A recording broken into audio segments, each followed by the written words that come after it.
व अला आलिहि व अस्हाबिहिल मुत्ताहिरीन अम्मा बअद फ़ऊज़ु बिल्लाहि मिनश शैतानिर रजीम बिस्मिल्लाहिर रहमानिर रहीम व क़ज़ा रब्बुका अल्ला तअबुदू इल्ला इय्याहु व बिल वालिदैनि इहसाना। सदक़ल्लाहु मौलानल अज़ीम व सदक़ रसूलुहुन नबियुल अमीनुल मतीनुल मुबीनुर रऊफ़ुर रहीम व नहनु अला ज़ालिका लमिनश शाहिदीना वश्शाकिरीन वल्हम्दुलिल्लाहि रब्बिल आलमीन। आइए हज़रात, हम सब मिलकर मुस्तफ़ा जान रहमत नौशहे बज़्म जन्नत सल्लल्लाहु तआला अलैहि वसल्लम की बारगाह रिसालत में अक़ीदत व मोहब्बत के साथ पढ़ें बाबा से बुलंद दुरूद पाक। अल्लाहुम्मा सल्ली अला सय्यिदिना व मौलाना मुहम्मदिन व बारिक वसल्लिम सल्लु अलैहि सलातन व सलामन अलैका या रसूल अल्लाह सल्लल्लाहु तआला अलैहि वसल्लम। आज की अजीम तकरीब जिसमें हम और आप शिरकत की सआदत हासिल कर रहे हैं, ये एक ईसाले सवाब की महफिल है। अल्लाह इस तकरीब सईद की बरकत से मरहुमा की मग़फ़िरत फरमाए, जन्नतुल फिरदौस में आला से आला मक़ाम अता फरमाए। अल्लाह की बारगाह में दुआ है मौला, हम तमाम जितने यहाँ पर मौजूद हैं, हम तमाम के उठने से पहले पहले हम तमाम की भी मग़फ़िरत फरमाए। आमीन। अल्लाह की बारगाह में दुआ है मौला, मुझे हक़ बोलने की और हम सबको अमल करने की तौफ़ीक़ अता फरमाए। आमीन। काफ़ी देर से आप हजरात प्रोग्राम समाप्त कर रहे हैं। मुझसे पेशतर आपने बहुत ही शानदार और जानदार लबो लहजे में शाहकार तरन्नुम शायर हिंदुस्तान आज़म इकबाल रामपुरी से आपने बहुत ही प्यारे अंदाज में नातो मनक़बत समात फरमाई और नक़ीब अहले सुन्नत मुजाहिद आला हज़रत मौलाना आस मोहम्मद साहब क़िबला से बहुत ही अछूते अंदाज में आप हजरात नक़ाबत समात कर रहे हैं। और भी आप हजरात ने तकरीर और मनक़बत समात की जिनके नाम से वाकिफ़ नहीं, सिर्फ इतना कहूँगा किस किस का नाम लूँ किस किस को छोड़ दूँ। जो ज़र्रा जिस जगह है वही आफ़ताब है, जो ज़र्रा जिस जगह है वही आफ़ताब है। मेरे बाद इंशाअल्लाह ताला हिंदुस्तान का वो अज़ीम ख़तीब पीर तरीक़त रहबर राह शरीयत हुज़ूर सैयद मुक़ीमुर रहमान साहब क़िबला का हमें और आपको बहुत ही मुदल्लल और मुफस्सल बयान समात करना है। थोड़ी देर आप हज़रात अपनी समातों को और अपने दिल और दिमाग को एक जगह इकट्ठा करके रखें ताकि जो बताया जाए उस पर अमल करने की दुनिया में कोशिश की जाए। इसलिए सुनकर अमल ना करना ये कामयाबी नहीं, बल्कि सुनकर उस पर अमल करना यही कामयाबी है। एक शायर ने कहा था कि हर शहर में हर बस्ती आबाद नहीं मिलती।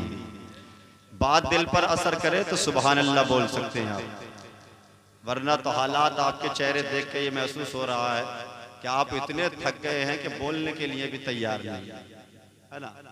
इसलिए आप इसाले सबाब की महफिल में आए हैं। जब घर छोड़ दिया, बिस्तर छोड़ दिया, आरामगाह छोड़ दी, नींद कुर्बान कर दी, तो कम अज कम सुभान अल्लाह कहने में कौन सी परेशानी है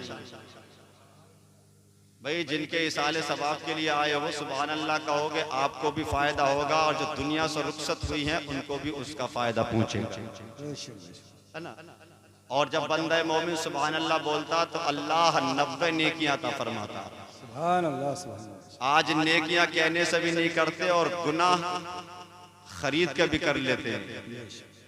ये हाल है नहीं है ना। तो बात दिल पर असर करे तो सुभान अल्लाह बोले। शायर ने कहा हर शहर में हर बस्ती आबाद नहीं मिलती, दीवार तो मिलती है मगर बुनियाद नहीं मिलती।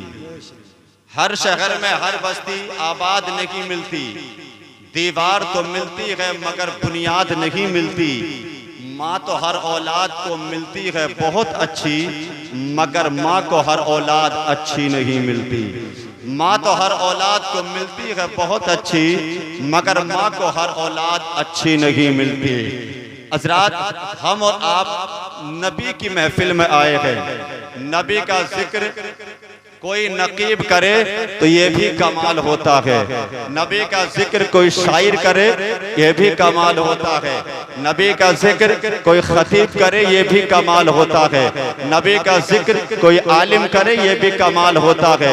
नबी का जिक्र कोई मुफ्ती करे ये भी कमाल होता है। नबी का जिक्र कोई पीर करे ये भी कमाल होता है।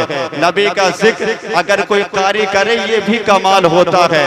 लेकिन अगर नबी किसी उम्मती का जिक्र करे तो ये इंतहाई कमाल होता है। हर एक नबी का जिक्र करे तो ये कमाल होता है। लेकिन नबी अगर किसी उम्मती का जिक्र करे तो ये इंतहाई कमाल होता है। मदीना शरीफ है, सहाबा की अंजुमन लगी है।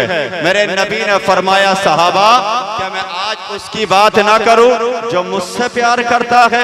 मैं आज उसका तज़किरा ना करूं जो मुझसे मोहब्बत करता है? क्या मैं आज उसका जिक्र ना करूं जो मुझसे दुनिया में प्यार करता है? जब नबी ने इतना फरमाया, यानी तमाम सहाबा ने सुना। उन्हें तमाम सहाबा में हजरत अबू बकर भी थे, हजरत उमर फारूक भी थे, हजरत उस्मान गनी भी थे, मौलाए कायनात भी थे, बिलाल हबशी भी थे और तमाम सहाबा यानी उसी महफिल में बैठे हुए थे। जब नबी का ये इरशाद हजरत अबू बकर ने सुना, लबों पर मुस्कुराहट आ गई, मुस्कुराने लगे और दिल के दिल में सोचने लगे, शायद आका आज मेरी मोहब्बत की बात करेंगे, आका आज मेरा तज़किरा करेंगे। इसलिए कि सबसे ज्यादा दुनिया में मैं अपने नबी से प्यार करता हूँ, अपने नबी से मोहब्बत करता हूँ, मैं अपने नबी से इश्क करता हूँ। हजरत अबू बकर से देख सोच रहे थे और यही वो अबू बकर है यानी कि नबी से इतना प्यार किया कि नबी खलवत में रहे तब नबी से प्यार किया, नबी जलवत में रहे तब नबी से प्यार किया, नबी खलवत में रहे तब नबी से प्यार किया, नबी सफर में रहे तब अबू बकर ने प्यार किया, नबी हजर में रहे तब अबू बकर ने प्यार किया। अरे सच तो ये है कि जब तक नबी इस जमीन पर हयात रहे तब भी अबू बकर साथ रहे और आज जमीन के अंदर है अबू बकर आज भी नबी के साथ। जब तक जमीन पर थे तब भी नबी के साथ और आज जमीन में है तब भी नबी के साथ। हजरत अबू बकर ने सुना मुस्कुराने लगे, हजरत उमर ने सुना मुस्कुराने लगे, इसलिए कि नबी ने फरमाया था मेरे बाद अगर कोई नबी होता तो वो उमर इब्ने खत्ताब नबी। हजरत उस्मान गनी अलग मुस्कुरा रहे हैं इसलिए कि नबी ने अपनी दो बेटियों का निकाह हजरत उस्मान के साथ किया। नबी ने दो नूर वाला उनको कहा था, नबी ने ज़ुन्नुरैन उनको कहा था। हजरत अली अलग मुस्कुरा रहे हैं इसलिए कि नबी ने अपने जिगर का टुकड़ा सज्जदतुन्निसा फातिमा ज़हरा को हजरत अली के निकाह में दिया। अब नबी ने अबू बकर का चेहरा देखा, नबी ने उमर का चेहरा देखा, नबी ने उस्मान गनी का चेहरा देखा, नबी ने हजरत अली का चेहरा देखा। इरशाद फरमाया, अबू बकर मैं जानता हूँ तुम प्यार करते हो, उमर जानता हूँ मोहब्बत करते हो, उस्मान जानता हूँ प्यार करते हो, अली जानता हूँ मोहब्बत करते हो, लेकिन ऐ अबू बकर सुनो, मैं आज तुम्हारी बात नहीं करूंगा, उमर आज तुम्हारा तज़किरा नहीं करूंगा, उस्मान आज तुम्हारा जिक्र नहीं करूंगा, अली आज तुम्हारी बात नहीं करूंगा। जब नबी ने इतना कहा था तमाम सहाबा ने अर्ज की, आका कौन है वो मुकद्दर का सिकंदर जिसका तज़किरा आप करेंगे, कौन है वो मुकद्दर का धनी जिसकी बात आप करेंगे? तब नबी ने फरमाया, सहाबा दुनिया का दस्तूर ये है, दुनिया का ज़ाब्ता और कानून ये है कि जब इंसान दुनिया में प्यार करता है तो पहले उसके अंदर अखलाक देखता है, तब उससे प्यार करता है, उसके अंदर खूबी को देखता है, तब उससे प्यार करता है, उसके अंदर अच्छाई देखता है, तब उससे प्यार करता है, उसके हुस्न को देखता है, तब उससे प्यार करता है। लेकिन ऐ मेरे सहाबा सुनो, अगर तुमने मुझसे प्यार किया है तो पहले मेरा अखलाक देखा है, तब मुझसे प्यार किया है, मेरा किरदार देखा है, तब मुझसे प्यार किया है, मनसबे नबुव्वत पर देखा है तब तुमने प्यार किया है, मनसबे रिसालत पर देखा है तब तुमने प्यार किया है, चांद को दो टुकड़े करते हुए देखा है तब तुमने प्यार किया है, सूरज को पांच पलटते हुए देखा है तब तुमने प्यार किया है। ऐ मेरे सहाबा सुनो, दुनिया के अंदर देखकर प्यार करने वाले तुम्हें बेशुमार मिल जाएंगे, लेकिन आज उसकी बात कर रहा हूँ जिसने देखा नहीं प्यार करता है, जिसने देखा नहीं मोहब्बत करता है, जिसने देखा नहीं मुझ मोहम्मद से इश्क करता है, जिसने देखा नहीं प्यार करता है, जिसने देखा नहीं, आप भी बोले जिसने देखा नहीं प्यार करता है। सहाबा ने अर्ज की आका कौन है वो जिसने देखा नहीं इतना प्यार करता है, जिसने देखा नहीं इतनी मोहब्बत करता है।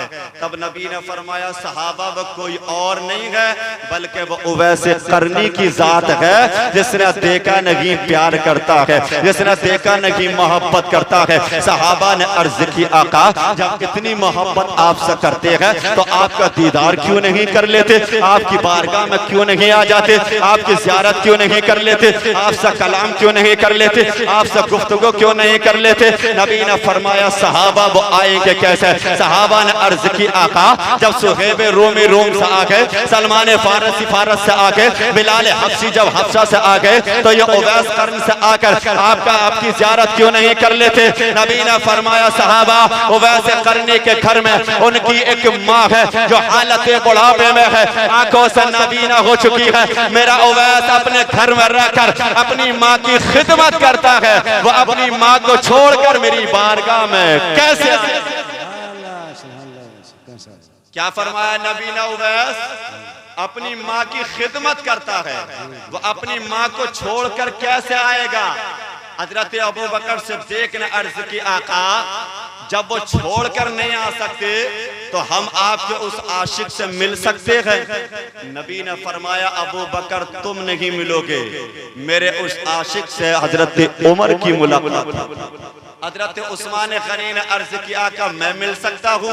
नबी ने फरमाया उस्मान तुम भी नहीं मिलोगे, उवैस करनी से मुलाकात हजरत अली की होगी। नबी ने जब इतना फरमाया उसके बाद नबी ने अपना पैरहन हजरत उमर और हजरत अली को अता किया। अता करने के बाद कहा अली और उमर मेरे उवैस से जाकर कहना, उवैस से जाकर पहले मेरा सलाम कहना, उसके बाद कहना नबी का यह पैरहन है, इसको पहनकर नबी की गुनाहगार उम्मत के लिए मगफिरत की दुआ करो। जब इतना नबी ने कहा था कि उवैस से जाकर कहना वो मेरी गुनाहगार उम्मत के लिए मगफिरत के लिए दुआ करे, और नबी ने आगे हजरत उवैस करने की पहचान बताई। नबी ने फरमाया अली और उमर सुनो, जब तुम करने पहुंचो तो उवैस की पहचान ये है, उसकी शनाख्त ये है कि उसके हथेली की बाएं पहलू में एक सफेद दाग होगा, यानी उसकी हथेली को देखना, अगर दाग नजर आ जाए बाएं पहलू में तो समझ लेना यही उवैस है, समझ लेना यही नबी का आशिक है, समझ लेना यही नबी का दीवाना है, समझ लेना यही नबी का वफादार है। हजरत अली और उमर ने इतना सुना, अब वहां से चलते हैं करन पहुंचते हैं। अब पहुंचने के बाद लोगों से दरियाफ्त किया बताओ उवैस नाम का कौन है यहाँ पर, उवैस किसका नाम है, क्या करता है, कहाँ रहता है। तमाम लोगों ने कहा हमें पता नहीं कौन उवैस है, सिर्फ इतना जानते हैं एक दीवाना है, जैसे सारे लोग मस्ताना कहते हैं दीवाना कहते हैं। वो जंगल में अपनी बकरियां चरा रहा होगा, सूखी रोटी पर अपना गुजारा करता है,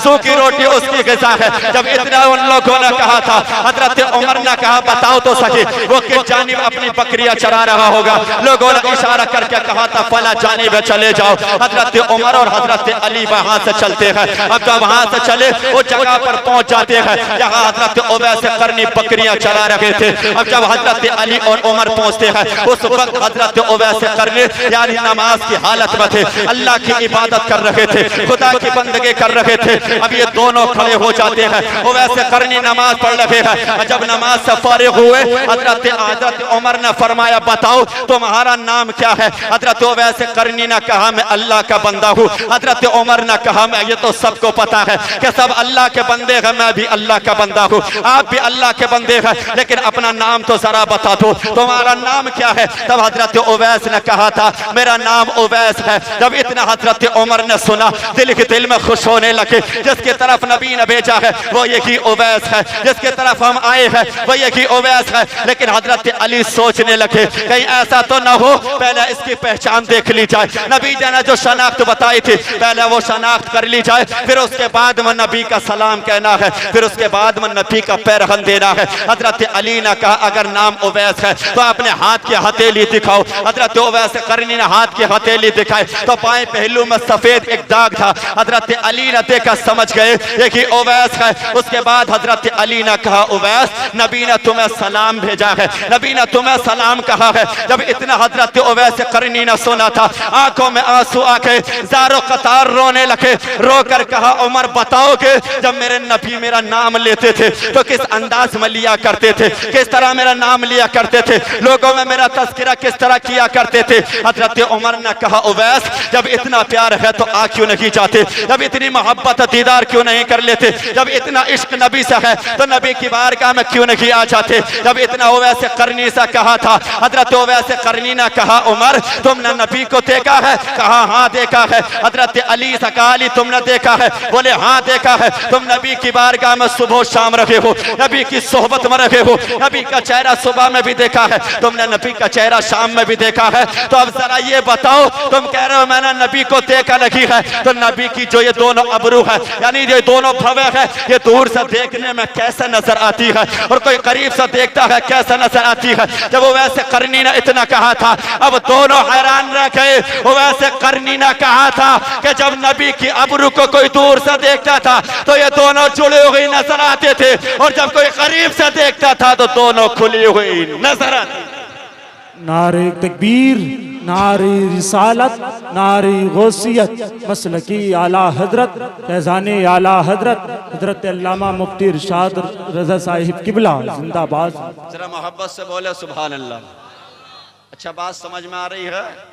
ऐसा तो नहीं कभी सर के ऊपर से जा रही हो, है ना? क्यों? इसलिए बोलने में बहुत कंजूसी कर रहे हो ना आप लोग, है ना? तो इसलिए कि महफिल में आया करो तो जबान को अपनी खोला कर। बेशक आज जो बारिश नहीं हो रही, रात दिन बारिश की दुआ कर रहे हो, लेकिन अल्लाह फिर भी कबूल नहीं कर रहा। वजह जानते हो? उसकी वजह सिर्फ यही है कि हमारी और आपकी ये ज़बान पाक नहीं। जिस दिन ये ज़बान पाक हो गई उसके बाद जो भी दुआ करेंगे अल्लाह हमारी और आपकी हर दुआ को कबूल फरमाए। जब सुभान अल्लाह का बार बार विर्द करोगे, अल्लाह अल्लाह कहकर पुकारोगे तो अल्लाह तुम्हारी और तुम्हारी जबानों को पाक फरमाएगा। उसके बाद जो भी दुआ करोगे अल्लाह आपकी हर दुआ को कबूल फरमाएगा। तो उवैस करनी ने कहा तुम कहते हो मैंने देखा नहीं, मैं गया नहीं, है ना? तो बताओ क्या नबी की अबरू दूर से देखने में कैसी और करीब से देखने में कैसी? दोनों हैरान रह गए। वैसे करनी ने कहा जब कोई दूर से देखता था तो ये दोनों नबी की अबरू जुड़ी हुई नजर आती थी, और जब कोई करीब से देखता था तो दोनों खुली हुई नजर आती थी।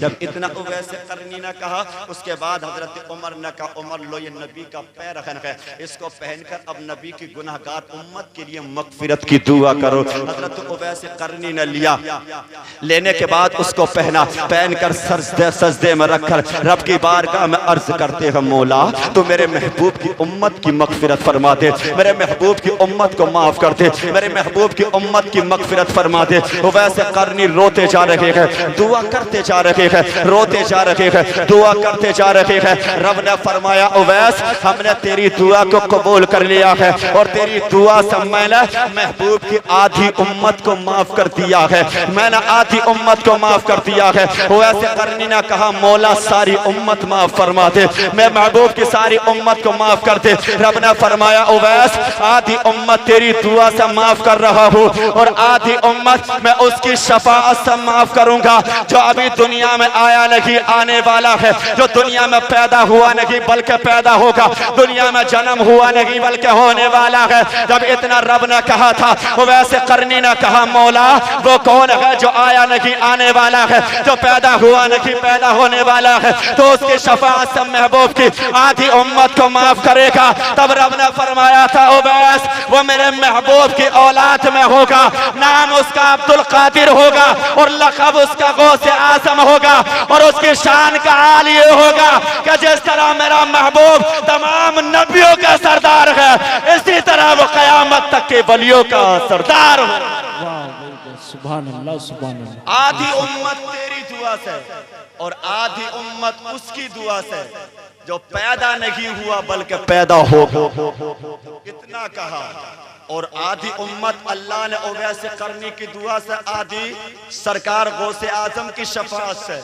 अब एक सवाल यहाँ ये, नबी ने क्यों कहा था कि जाओ उवैस से कहना वो मेरी गुनाहगार उम्मत के लिए मगफिरत की दुआ करे।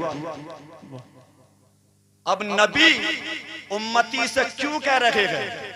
नबी भी नबी वो जो तमाम नबियों के सरदार हैं, जिनके सदके में कायनात बनाई, वो नबी कह रहा है उम्मती से कि जाओ जाकर कहना मेरी गुनाहगार उम्मत के लिए मगफिरत की दुआ करे। तो क्या नबी की दुआओं में असर नहीं था? क्या नबी की दुआएं कबूल नहीं होती थी? क्या नबी मुस्तजाब दावत नहीं थे? तो आती है नादाल, मेरी दुआएं कल भी कबूल होती थी, आज भी कबूल होती है। मैं कल भी मुस्तजाब दावत था, मैं आज भी मुस्तजाब दावत हूँ, लेकिन उवैस दुआ के लिए मैं सिर्फ इसलिए कह रहा हूँ कि जो दुनिया के अंदर माँ की खिदमत करता है, अल्लाह उस बंदे की दुआ रद्द नहीं बल्कि कबूल करता है। जो माँ की खिदमत करता है, अल्लाह दुआ औलाद की उसकी बोलो रद्द नहीं बल्कि कबूल करता है। तो ये अगर औलाद माँ की खिदमत करे तो अल्लाह दुआ कबूल करता है, और अगर चाहते हो अल्लाह दुआएं कबूल करे तो माँ बाप की खिदमत करो, माँ बाप की खिदमत करो, माँ बाप का अदब करो। अगर चाहते हो दुनिया में इज्जत मिले तो माँ बाप के फरमान पर अमल करो। लेकिन आज इसके बरअक्स है, औलाद माँ बाप का कहना नहीं मानती, माँ बाप का अदब आज औलाद नहीं करती, माँ बाप की नाफरमानी पर नाफरमानी आज औलाद करती है। लेकिन आखिर औलाद आज नाफरमान क्यों होती है? आज आखिर औलाद यानी शराबी पैदा क्यों होती है? आज औलाद दुनिया में बेईमान पैदा क्यों होती है? आज औलाद दुनिया में शराबी पैदा क्यों होती है? आज औलाद दुनिया में पड़ोसियों का हक मारने वाली क्यों होती है? आज औलाद दुनिया में दूसरों पर जुल्म करने वाली क्यों होती है?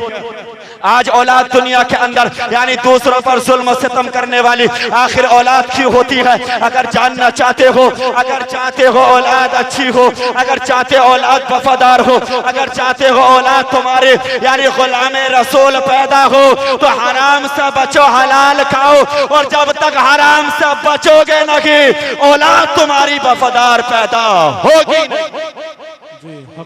औलाद उसी की वफादार होती है, औलाद उसी की अच्छी होती है जो हलाल खाता है और नबी का आशिक बनकर अपनी जिंदगी को गुजार। लेकिन आज ना हराम का पता, ना हलाल का पता, ना जायज का पता, ना नाजायज का पता, ना सही का पता, ना गलत का पता, बल्कि चारों तरफ से आ जाए दुनिया अमीर कहने लगे, दुनिया मालदार कहने लगे, दुनिया में तारीफ और दुनिया में शोहरत हो जाए। लेकिन याद रखिए, हराम खाओगे तो औलाद नाफरमान होगी, हलाल अगर खाओगे तो औलाद तुम्हारी दुनिया में फरमा बरदार होगी, और जब तक दुनिया में रहोगे ये औलाद तब भी खिदमत करेगी, और जब दुनिया से चले जाओगे तो यही औलाद तुम्हारे लिए दुआएं मगफिरत। अगर चाहते हो औलाद अच्छी हो, हलाल खाओ, और हलाल खाओगे अल्लाह औलाद कैसी अता फरमाएगा? तो एक शख्स है नाम जिसका नूह है, उसका एक नौकर है नाम जिसका मुबारक है, उसकी एक बेटी है नाम जिसका फातिमा है। अब जो नूह नाम का शख्स है वो वक्त का जज, वक्त का हाकिम है, उसके दरबार से फैसले हुआ करते थे।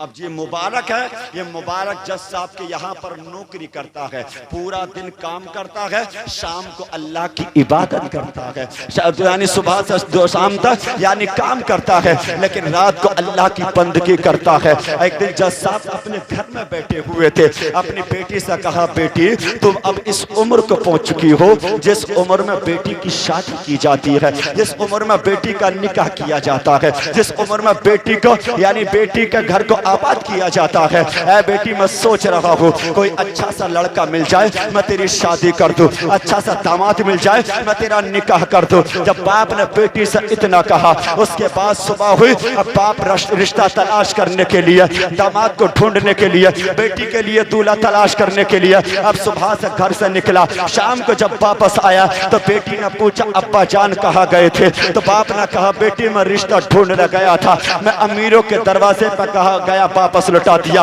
पैसे वालों के यहाँ गया, वापस लौटा दिया, दौलतमंदों के यहाँ गया, वापस लौटा दिया, जमीन और जायदाद के मालिकों के यहाँ पर गया, लेकिन वापस लौटा दिया। मायूस होकर मैं आ गया हूँ। जब इतना बाप ने कहा था तब बेटी ने कहा, अब्बा जान अब तुम्हें अमीरों के दरवाजे पर जाने की जरूरत नहीं है, दौलतमंदों के यहाँ जाने की जरूरत नहीं है, पैसे वालों के यहाँ जाने की जरूरत नहीं है। अब्बा जान अगर आपको रिश्ता की ढूंढना है, अगर दामाद की तलाश करना है, अगर लड़का की तलाश करना है, तो आप मेरे लिए मस्जिद में चले जाए। नारे तकबीर, नारे रिसालत, नारे गौसियत, मसलके आला हजरत खतीब अहले सुन्नत मुफ्ती सैयद मुकीमुर रहमान साहिब किबला, सैयद मुकीमुर रहमान साहिब किबला, शायर इस्लाम नूरुद्दीन मंजर साहिब किबला, सैयद मुकीमुर रहमान साहिब किबला, शायर इस्लाम नूरुद्दीन मंजर साहिब किबला, मुफ्ती इरशाद नूरी साहिब किबला। नारे तकबीर, नारे रिसालत। आप लोग तशरीफ रखें, बहुत जल्दी बैठने की कोशिश करें।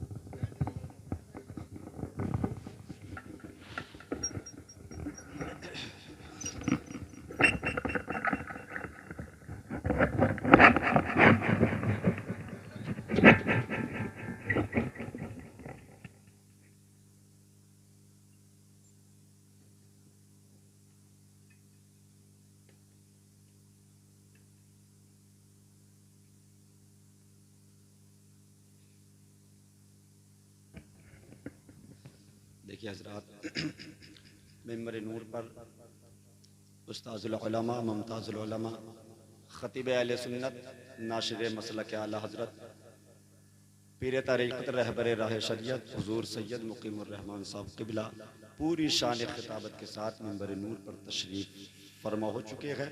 बस चंद मिनट की गुफ्तगू, उसके बाद फिर हमें और आपको हज़रत का बहुत ही मुदल्लल और मुफस्सल बयान समात करना है। ज़रा मोहब्बत से बोले सुभान अल्लाह, ताकि बात अपनी बहुत इख्तिसार के तौर पर पूरी कर दूँ। तो बेटी ने कहा, अब्बा जान कहाँ जाते हैं रिश्ता ढूंढने? तो बाप ने कहा, बेटी अमीरों के यहाँ, दौलतमंदों के यहाँ, पैसे वालों के यहाँ जाता हूँ, लेकिन मायूस होकर आ जाता हूँ।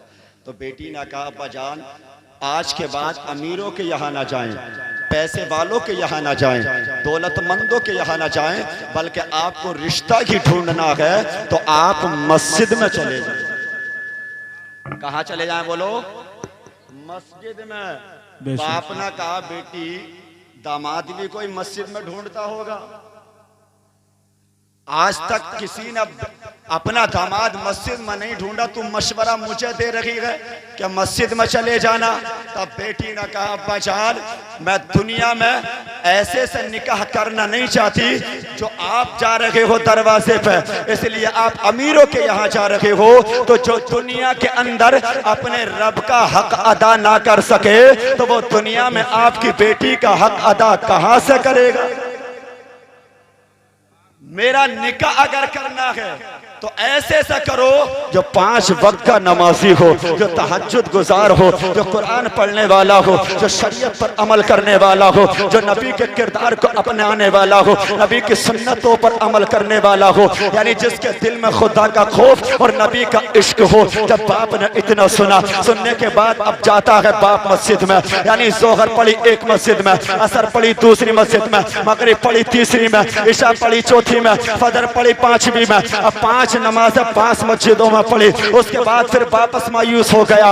मायूस होकर वापस जब आया, बेटी ने पूछा अब्बा जान रिश्ता मिल गया? बाप ने कहा बेटी कुछ लड़के वो थे जिनकी शादियां हो चुके थे, कुछ लड़के वो थे जिनके निकाह हो चुके थे, लेकिन कुछ वो थे जो निकाह के ख्वाहिशमंद ना थे। मैं वापस पलट के आ गया। पलट कर बेटी ने कहा अब्बा जान अब आपको कहीं जाने की जरूरत नहीं है, अब लड़का तलाश करने की जरूरत नहीं है, बल्कि लड़का तो अपने घर में हैगा, लड़का आपके घर में मौजूद है। जब बेटी ने इतना कहा, बाप ने कहा बेटी क्या तू मेरे नौकर मुबारक की तरफ तो इशारा नहीं कर रही है? बेटी ने कहा हाँ बाप मैं उसी की तरफ कर रही हूँ। बाप ने कहा बेटी वो हमारे यहाँ नौकरी करता है, वो हमारे यहाँ टुकड़ों पर पलता है, तो उससे निकाह की बात कर रही है। तो उसकी बेटी ने कहा था बचाल आपके यहाँ वो नौकरी जरूर करता है, लेकिन रात को जब सारी दुनिया सोती है वो मुसल्ला बिछा के इबादत करता है, सारी दुनिया रात को आराम करती है, वो खुदा के कुरान की तिलावत करता है। तुम कहते हो वो हमारे दुनिया में टुकड़ों पर पलता है,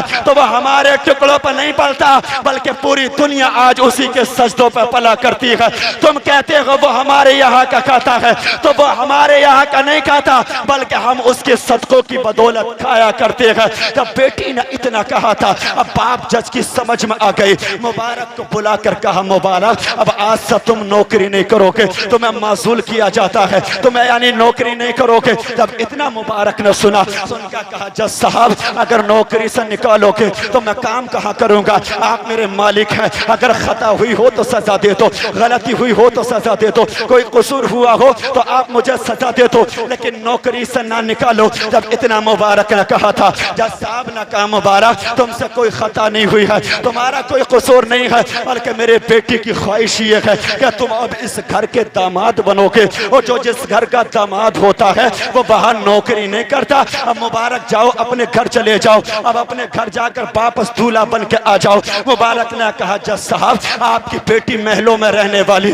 मेरे झोंपड़े में सांस कैसे लेके? आपकी बेटी महलों में रहने वाली मेरे मुझ गरीब के घर पर कैसे रहेगी? जज साहब ने कहा मुबारक ये मेरी बेटी की आरज़ू है, मेरी बेटी की तमन्ना है, मेरी बेटी की ख्वाहिश है। जब इतना जज साहब ने कहा था, मुबारक अपने घर जाते हैं, चंद साथियों के साथ वापस दूल्हा बन के आते हैं, लेकिन हाल और अंदाज ये था कि कुरान पढ़ते हुए आ रहे थे, नबी पर सलाम पढ़ते हुए आ रहे थे, दुरूद पाक का विर्द करते हुए आ रहे थे। अब ये बारात झोपड़ी से निकलकर यानी जज साहब के महल में आती है। वक्त के मशाइखों ने निकाह पढ़ाया, उसके बाद जज साहब की बेटी अल-मुख्तसर ये कि अब अपने महल से निकलकर अब मुबारक की झोपड़ी में आ गई। रात का वक्त आता है, मुबारक बीवी के करीब जाते हैं, जाकर बीवी को सलाम किया, थोड़ी देर वहां बैठे कयाम किया, वापस पलट के आ गए, नमाज पढ़ने लगे, कुरान पढ़ने लगे, सजदे पर सजदा करने लगे, खुदा की बंदगी करने लगे, जिक्र अज़कार में मसरूफ हो गए। एक रात गुजर गई, दूसरी रात भी फिर यही मामूल रहा, तीसरी रात यही मामूल रहा। जब 10 रातें मुसलसल गुजर गई, तब जज साहब की बेटी ने, मुबारक की बीवी ने अपने बाप जज के नाम खत लिखा, अब्बा जान जब से मुबारक के घर में आई हूँ इसने मोहब्बत की बात नहीं की है, इसने प्यार की बात नहीं की है, मैं जब से इसके घर में आई हूँ ये मोहब्बत से मुझसे बोला रही है। अब्बा जान मेरी किस्मत फूट गई, मेरा नसीबा फूट गया, मेरा मुकद्दर फूट गया है। जब बाप ने बेटी का खत पढ़ा, अब बाप यानी जो वक्त का हाकिम था, जो वक्त का जज था, अब वो अपने यहाँ से आता है, अपनी बेटी के यहाँ आया, आकर मुबारक को पुकार कर कहा मुबारक का निकाह करने का ही शौक था, बीवी का हकूक अदा करना नहीं जानते हो, बीवी का हक शौहर पर क्या होता है? जब इतना जज साहब ने कहा था, मुबारक ने कहा जज साहब मैं जानता हूँ बीवी का हक शौहर पर क्या होता है, मैं जानता हूँ शौहर का हक बीवी के ऊपर क्या होता है, लेकिन ऐ जज साहब सुनो, मैं एक अरसा दराज तक मैं तुम्हारे यहाँ नौकर बनकर रहा हूँ, मैं आपके यहाँ पर रहा हूँ, आपके यहाँ का सारा हाल देखा है, आपके यहाँ मजलूमों के फैसले होते थे, गरीबों के फैसले होते थे, अमीरों के फैसले होते थे। आप रिश्वत लेने के बाद अमीरों का फैसला यानी गरीबों का फैसला अमीरों के हक में कर दिया करते थे, और मेरे नबी का फरमान है कि रिश्वत लेना हराम है, रिश्वत को देना हराम हराम है। वो जो रिश्वत का एक लुकमा अगर खा लेता है तो उसके असरात 40 दिन तक जिस्म में बाकी रहते हैं। तुम कहते हो बीवी से मिला लगे हो, फैजा साहब सुनो, अभी 10 दिन हुए हैं, अभी 30 दिन बाकी है। जब 40 दिन मुकम्मल हो जाएंगे मैं आपकी बेटी से मुलाकात कर लूंगा, अपनी शरीक हयात के मैं दुनिया में करीब हो जाऊंगा।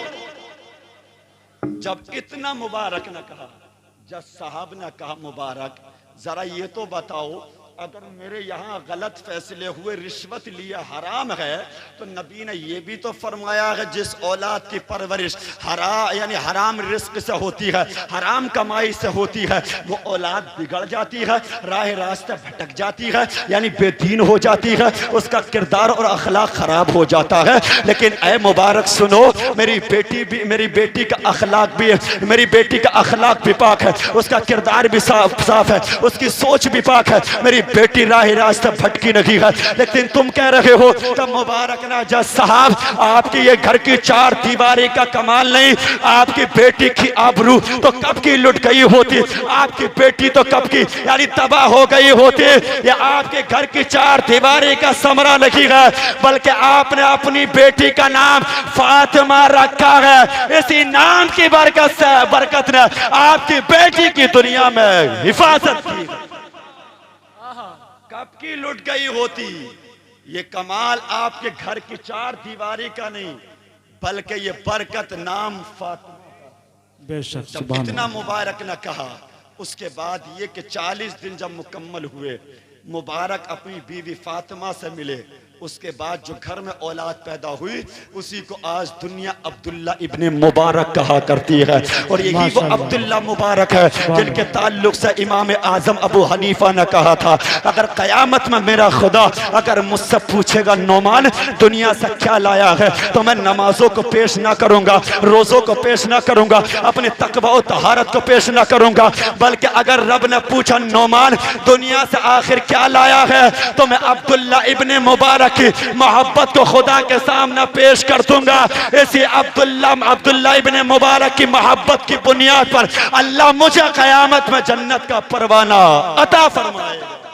तो पता चला औलाद को हलाल खिलाओगे और खुद भी हलाल खाओगे तो औलाद नाफरमान नहीं बल्कि फरमा बरदार, औलाद शराबी नहीं बल्कि नमाजी होगी, औलाद चोर नहीं बल्कि तहज्जुद गुजार होगी, औलाद बेईमान नहीं बल्कि औलाद इशियाशार होगी, यानी औलाद शरीयत पर अमल करने वाली होगी। तो जहाँ औलाद के लिए जरूरी है कि औलाद माँ बाप की खिदमत करे, वही माँ बाप के लिए जरूरी है कि औलाद की अच्छी तरबियत करे। इसलिए अल्लाह ने औलाद दी है, अच्छी तरबियत करो, और अल्लाह ने माँ बाप जैसी नेमत दी है तो उस नेमत की दुनिया में रहकर खिदमत करो। अल्लाह हम तमाम को अमल की तौफीक अता फरमाए। मेरे बोलने में आपके सुनने में जो हुए अगलात उसे माफ करे रब्बे कायनात की जात। जिंदगी बाकी रही तो फिर होगी मुलाकात व माली। माशाल्लाह, बहुत अच्छा खिताब रहा। मेरी गुजारिश मोहम्मद अली साहिब किबला से है कि वो माइक पर आए। सिर्फ